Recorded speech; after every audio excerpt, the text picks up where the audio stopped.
Good day, everyone, and welcome to the basketball podcast of Mid-America. I am your host, Anthony Christensen, joined by Blake Sutton behind the scenes, and, of course, Bob Holt to my right. Here with you today to talk about the Arkansas men's basketball season and kind of look ahead to the offseason and what's ahead. But first, I guess, guys, how are we doing today? Blake, how are you? Hey, I can't complain. I spent probably 5 hours agonizing over my bracket yesterday, and it was funny. I think in the morning I had Baylor in the Final Four, and then by the afternoon I had them losing in the second round to New Mexico. So it's been that kind of day. It is. I think it's a significantly harder bracket to fill out this year than last year. Bob, how are you doing? I'm good. I don't fill out a bracket. I haven't filled one out for several years. I just, I'd fill it out and it would be so bad. The upsets I picked didn't happen. The upsets I didn't pick did happen. So to me, it was an exercise in futility and humility. And so I just gave it up. It's true. But so I've been in this bracket group for probably 15 years now. And I didn't win it for the first 12 years, but I've won 2 of the last 3. So now I get so into it because there's money on the line. Yeah, my dad had me fill out his bracket last year for his work bracket pool. Not to brag, he won. Nice. Did he share some winnings with you? Oh yeah. He texted me. He was like, "Hey, fill this out for me, and if we win, I'll split it 50-50 with you." So I got like $50 out of it, which was nice. Man, got a nice tank of gas out of it. There you go. But now, kind of talking about why you're all listening, the Arkansas men's basketball season is over, following a second-round exit in the SEC tournament with an 80-66 loss to South Carolina one day after beating Vanderbilt in an overtime thriller during Wednesday night sadness at the SEC tournament. Bob, you were in Nashville. First, how was it? And second, I guess, can you just talk about what you saw from Arkansas in those games? Well, yeah, Nashville's a nice city. It's gotten really big and really expensive, but yeah, it was fun to be there. It's always good to go to the SEC tournament. And yeah, Arkansas, I thought Vanderbilt was a good matchup for them, even though Vanderbilt had beaten them in Fayetteville. I thought, well, that's good. They won't overlook them. And they fell behind, had a really bad first half. You're thinking, well, man, they're going to get swept by Vanderbilt. And Vanderbilt's going to beat them for a 4th time in a row.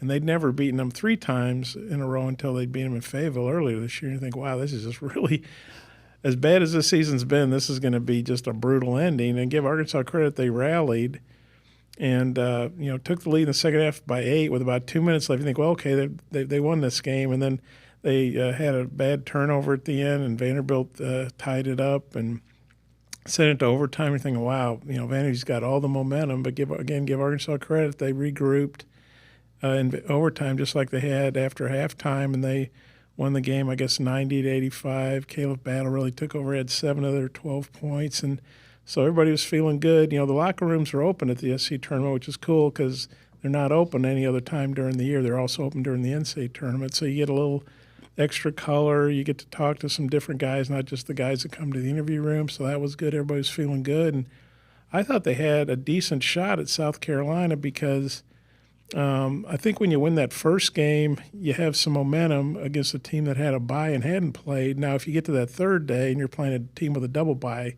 that's very rough. But I thought they had a legitimate shot to beat South Carolina. I'm not saying I would have picked them, but I thought they had a puncher's chance, whatever you call that. And they stayed with them for most of the first half. And then South Carolina got the lead, 3-point lead at halftime, then really put it on them in the second half and just was much more physical, scored 52 points in the paint. Arkansas only got 10 free throws, which they can't win doing that because they average about 27 free throws a game. But so it was kind of a merciful ending to the season. Obviously North Carolina State showed you can win 5 games in 5 days, so credit to the Wolfpack. But the way it was with Arkansas, I think probably everybody was just ready for the season to end. Yeah, I know you mentioned the Wolfpack. My uncle's a big NC State fan, so shout out Uncle Steve. But you kind of mentioned it this season, kind of came to a merciful end for Arkansas. Not a great year. Started the season ranked in the top 15 in both the AP and coaches polls. I guess can you just talk a little bit about, maybe something you can take from the season that is maybe a positive to build on going into the offseason? Is it Caleb Battle and Tremont Mark? Is it nothing? What do you think? Well, it really depends on who comes back. I talked to some of the guys. Caleb Battle has a couple years of eligibility. Caleb Battle has 1 year. Tremont Mark has a couple. Devo Davis, he went through senior day. He still has some eligibility left, and but I have no. Basically, I asked guys, hey, do you know your plans? And I don't blame anybody. They said, hey, the season just ended. We're not sure. I talked to Trevor Brazil, who, after missing some games with his knee soreness, came back and played. I thought he played really well against Alabama. Really helped him out against Vanderbilt. Had 13 points and 12 boards and I think 3 blocks. And against South Carolina, he hit 2 threes right out of the gate. And Arkansas jumped out to, I think, an 11-3 lead. But then Trevin got 2 fouls with, I think, over 15, almost 16 minutes left of the half. He sat out the rest of the half, and then the second half he just kind of, lost his groove. And but Trevin's a guy who I think will, if he goes in the draft, I think he'll probably be a second-round pick because he's 6'10", he shoots threes, he runs the floor.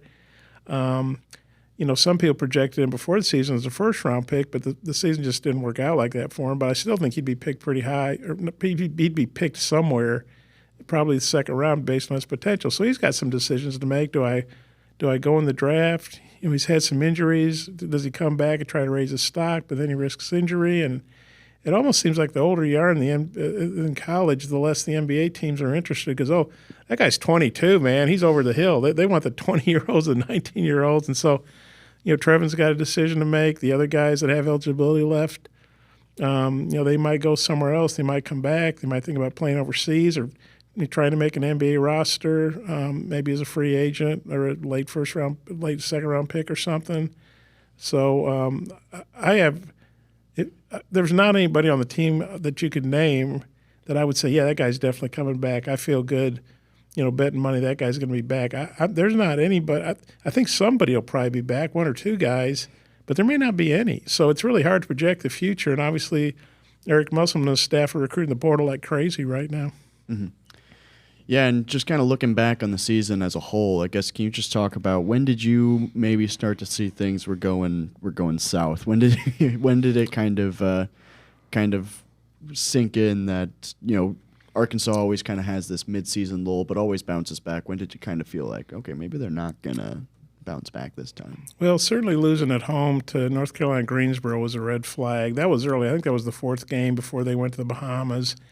And then they didn't play great over there. They beat Stanford in double overtime. Then they lost to a pretty solid Memphis team who was ranked much or some of the year, but isn't now. And they lost, obviously, a really good North Carolina team when they had the lead at halftime and couldn't hold it. And so you're thinking, wow, at that point I think they're 4-3. And you're thinking, man, this isn't where we thought they'd be. And then they beat Duke. And so you thought, okay, well, they've righted the ship. But then as the season went on, certainly when they got blasted at home by Auburn, and Auburn's a very good team as they've shown, winning the SEC tournament and being, I think they're a number 2 seed, Auburn, maybe a 3 seed. They're a 4. Okay, well, I think they're undervalued. I did too. I think it won't surprise me if Auburn wins that region, gets to the Final Four. But yeah, when Auburn came in here, and no disgrace to lose to Auburn, but to lose them by 32, and really you felt like Auburn could have beaten them worse than that if they'd wanted to. And that's when I kind of knew, wow, this is not, I don't think this is going to be a very good season for the Hogs because they got blasted. And then, of course, they had a bunch of other lopsided losses, and they rallied some, swept the Aggies. Played better. They lost twice to Kentucky, but those were both competitive games, so they had their moments. But I thought Trevor Brazil in the locker room after the South Carolina loss there in Nashville summed it up. He just said they just never found a groove together, and it was hard to put a finger on why.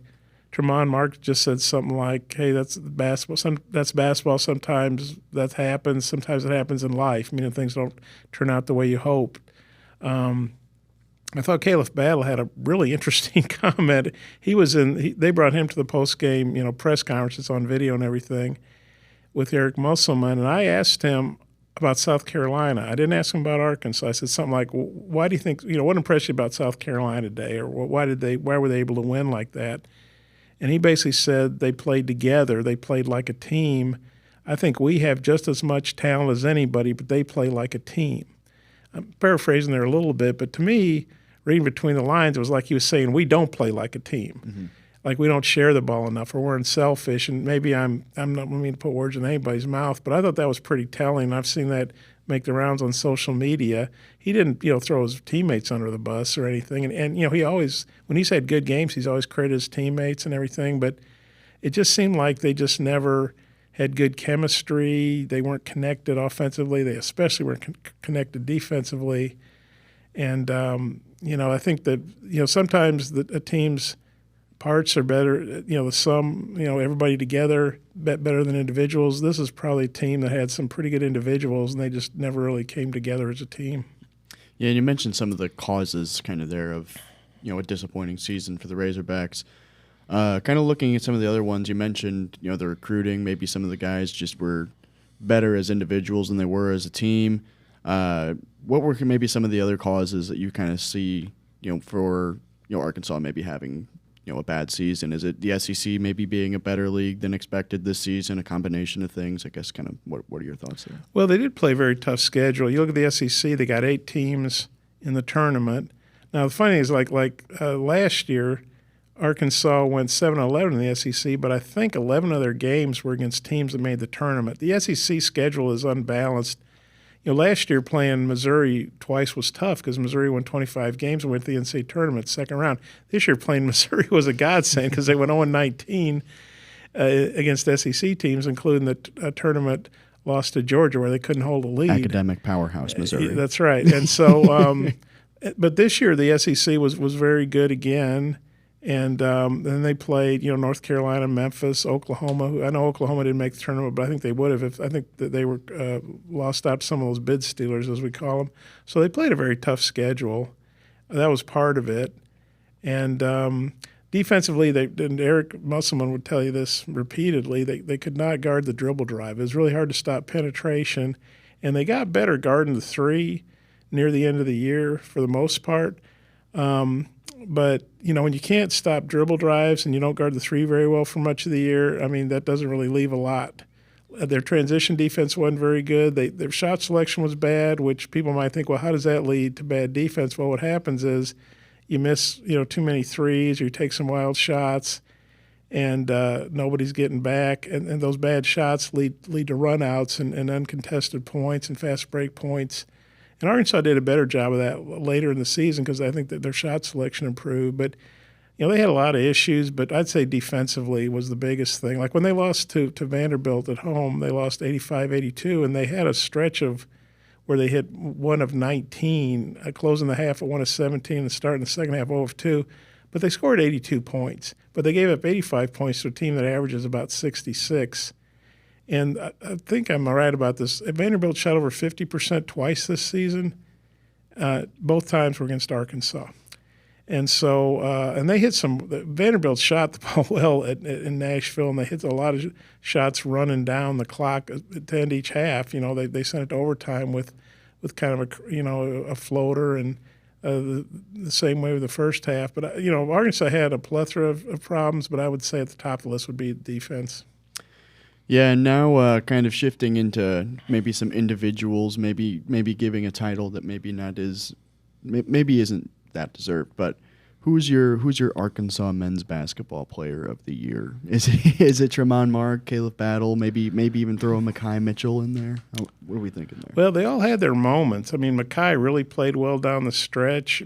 Played the best ball of his career, probably the last dozen games. Scored well, rebounded well, blocked shots, hit free throws.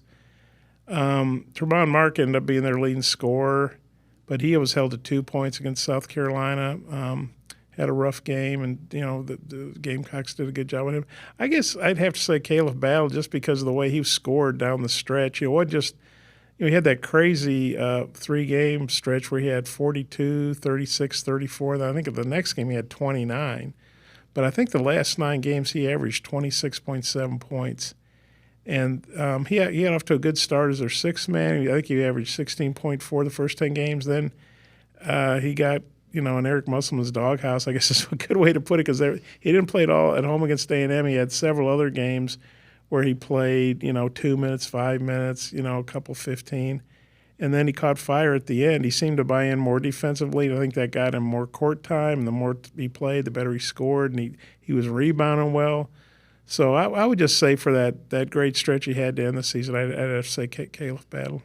And with that, we are going to take a quick break. When we come back, Blake is going to give us through one final rendition of Stump the Bob for the season. And believe me when I say you do not want to miss that. We will be right back. Thanks for sticking around. Get the latest breaking news on all Arkansas Razorback sports at WholeHogSports.com. Our award-winning reporters and photographers go beyond game recaps to bring our subscribers the most trusted Razorbacks news anywhere. With expert analysis, the latest in recruiting, plus unique and compelling stories of your favorite teams. Subscribe today at WholeHogSports.com.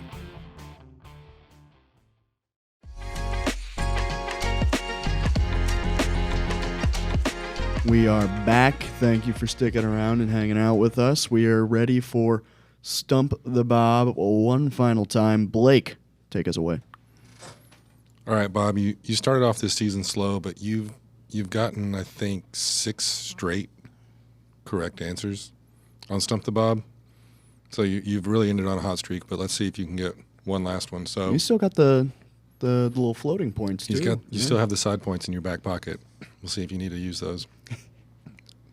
So this is the first – well, let me back up. Arkansas is going to finish with a losing season this year. The last time Arkansas had a losing record to end the season, who did they lose to in the SEC tournament? I believe it was the Florida Gators. Unfortunately, that is incorrect. The last losing season they had was under John Pelfrey in 2009, 2010, and they lost to Georgia in the SEC tournament. Oh, wow. Okay. But don't feel bad. You still ended with a. I was thinking of the 08-09 season in Tampa. I was getting my seasons mixed up. Well, we won't hold it against you. You've done really well this season.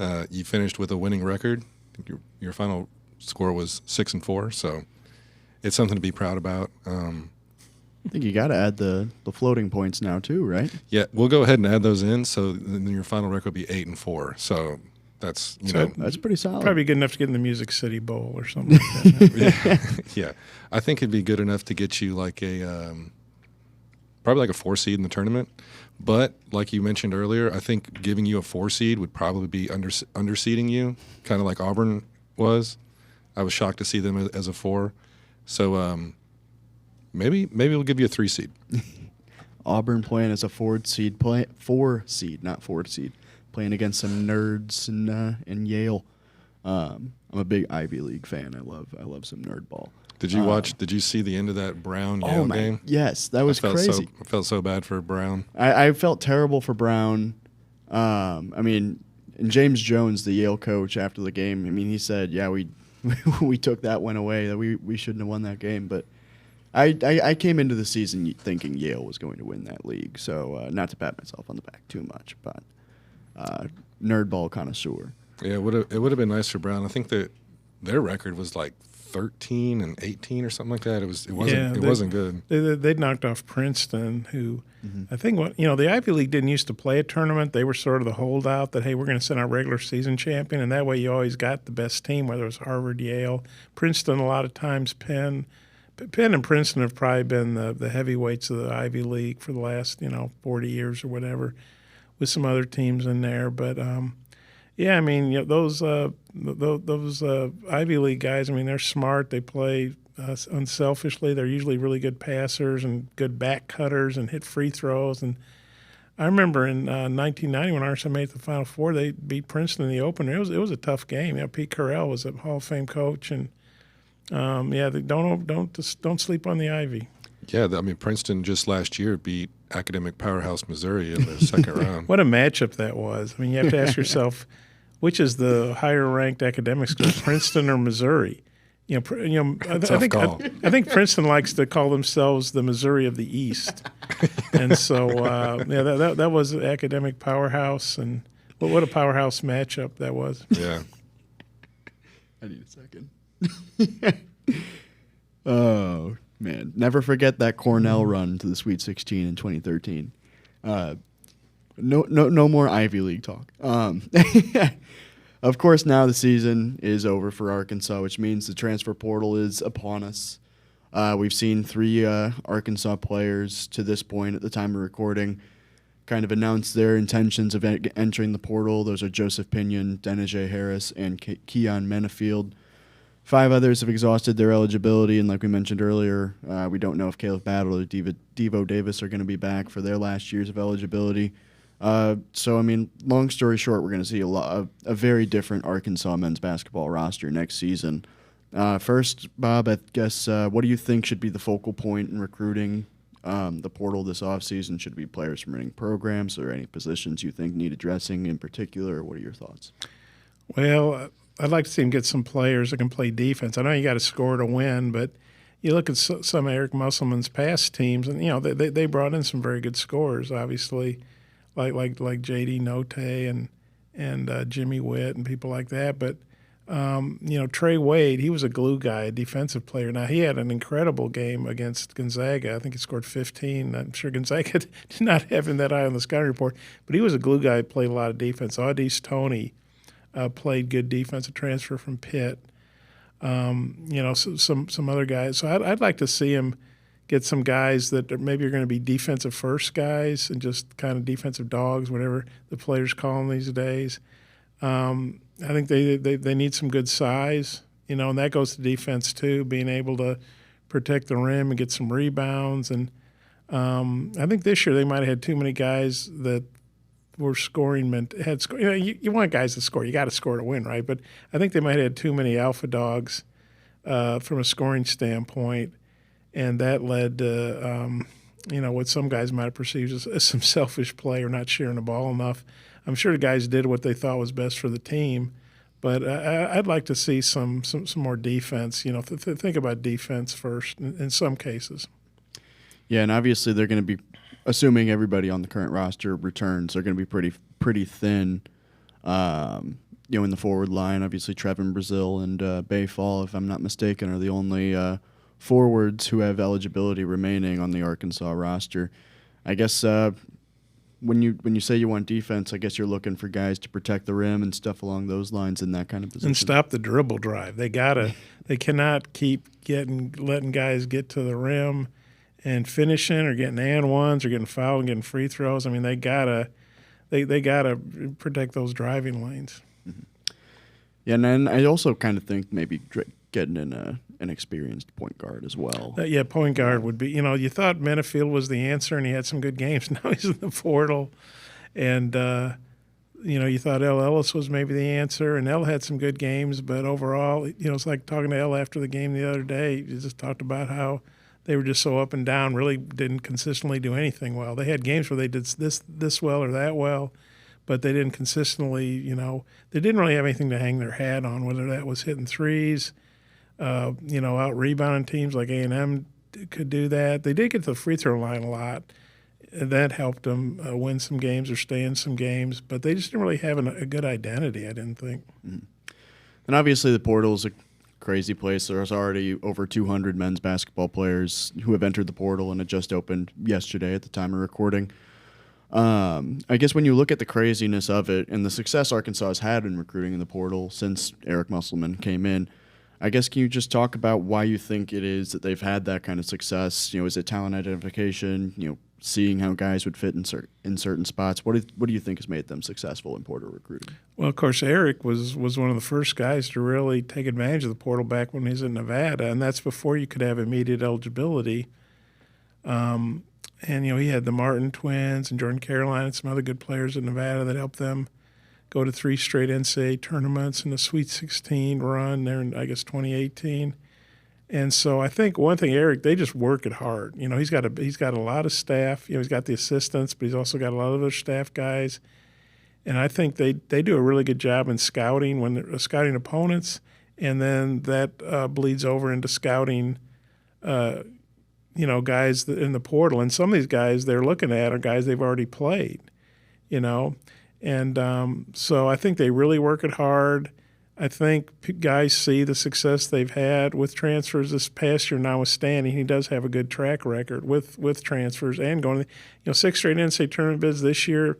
It didn't work out, but 2 years ago, North Carolina made it to the championship game. Last year, they didn't go to the tournament. UCLA's was under 500, I think, didn't go to the tournament. Obviously Louisville's been horrible the last couple of years, but those are still top programs. And even though Arkansas had a bad year, I still think it's a top program. And even though this Eric Musselman's first losing year in 9 years as a coach, I think he's still a top-flight coach. This year it didn't work.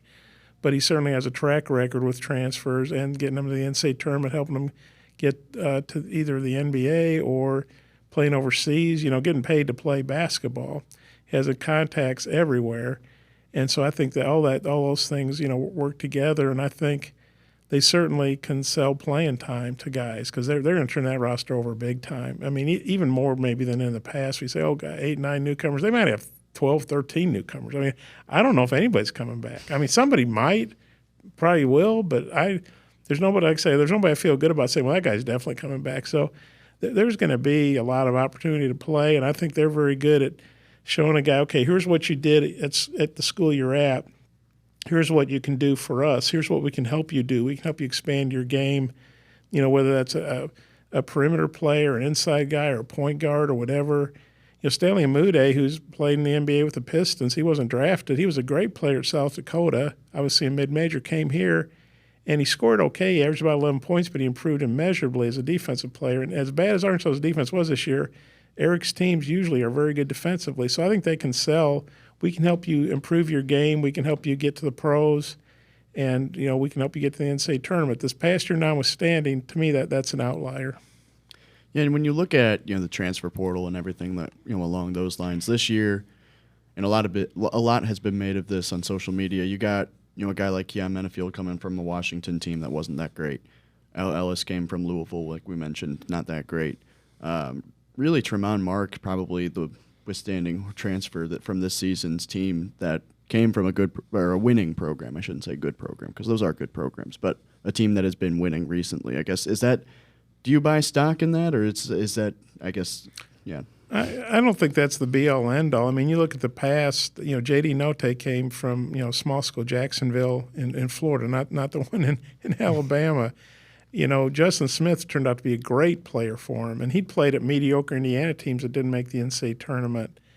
Audis Toney, who's a really good player, especially on defense, he came from a Pitt program that had lost.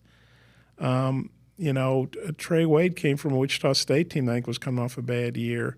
So, yeah, it's great to have guys that come from a winning culture, whether that's high schools or the college they were at, but I don't think it's the be-all, end-all. I think that's an easy way to look at this year and say, wow, they got guys from bad teams.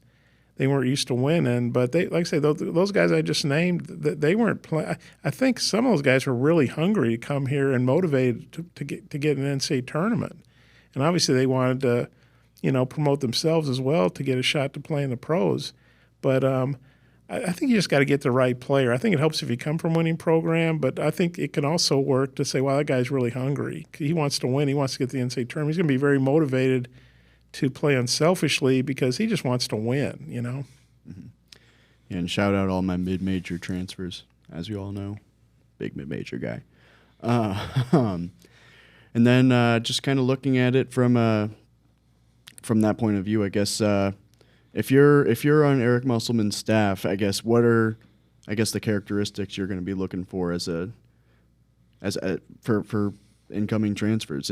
Obviously you mentioned the defense, but is it guys who are winning? Is it guys who are ball dominant, or is it in your face defense? What do you kind of think? Well, probably a variety. I mean, you're right. I think they need a point guard, a pass-first point guard, a guy that really knows how to run the show. I think they need to get guys that are good on defense. I mean, you want two-way players. You want guys that can score and play defense. But I don't think they have to sit there and say, well, we got to get 4 guys that scored 20 points at their old schools. If they did, that's great. But I think you got guys that you feel are going to buy in, that are going to play unselfishly.